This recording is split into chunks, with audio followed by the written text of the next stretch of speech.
I just wanted to show you some techniques using the Watercolor Wonder crayons from Stampin' app. They're a fun tool to have, and they just give you that really cool watercolor effect on your cards.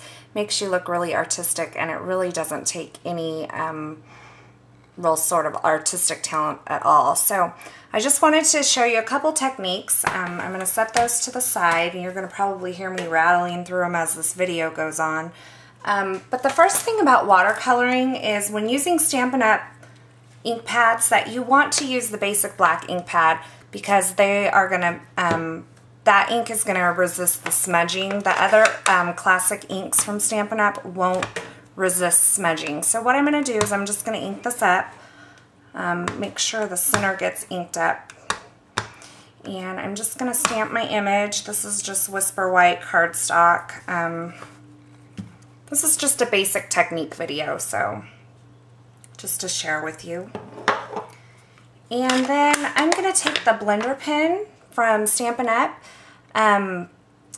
They also sell the aqua painter, but I really prefer the blender pen over the aqua painter. I find that I get too much liquid happening with the aqua painter, and I just prefer the blender pen over the aqua painter. As you can see, I'm kind of just rubbing the tip on this scratch piece of paper just to make sure that the ink runs clear. Once the ink runs clear, then I can use any color that I want, and that's how you switch from color to color.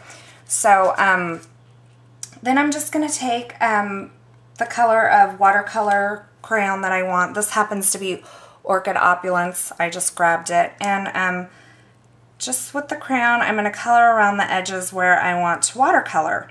And if you can see, I'm not being very careful. It's just kind of a real rough and easy technique. And then I'm going to take my blender pen and I'm just going to start blending this color around and just giving it that watercolor effect. Like I said, it's a very artistic look, but it's pretty easy. You don't really have to have that artistic talent. If you kind of do it towards the edge and then work the color in to where it gets lighter in the middle, it really gives it a cool effect. So as you can see, I'm just kind of working it around very easily. The other thing that you can do, I've seen people use like a couple different colors, maybe like a couple different shades of the purple, and really make a cool effect, or even two different colors all together and make a cool effect. So that's just basic watercoloring with it.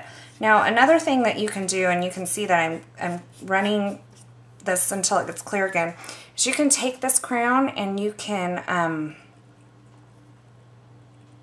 just grab the color straight from the watercolor crayon, and then you can put it on. Now, this immediately will give you a more intense effect, but as you keep going with it, the color will lighten out, and you can work it around like that too. But the benefit of this technique over the other is that you're working with a much finer tip on the blender pen than with the crayon. So you may be able to get into these tight spaces with more accuracy than you could with using the big tip of the crayon. So there is basic watercoloring with the watercolor crayons, Watercolor Wonder crayons, and I'll be right back and give you another technique using these crayons.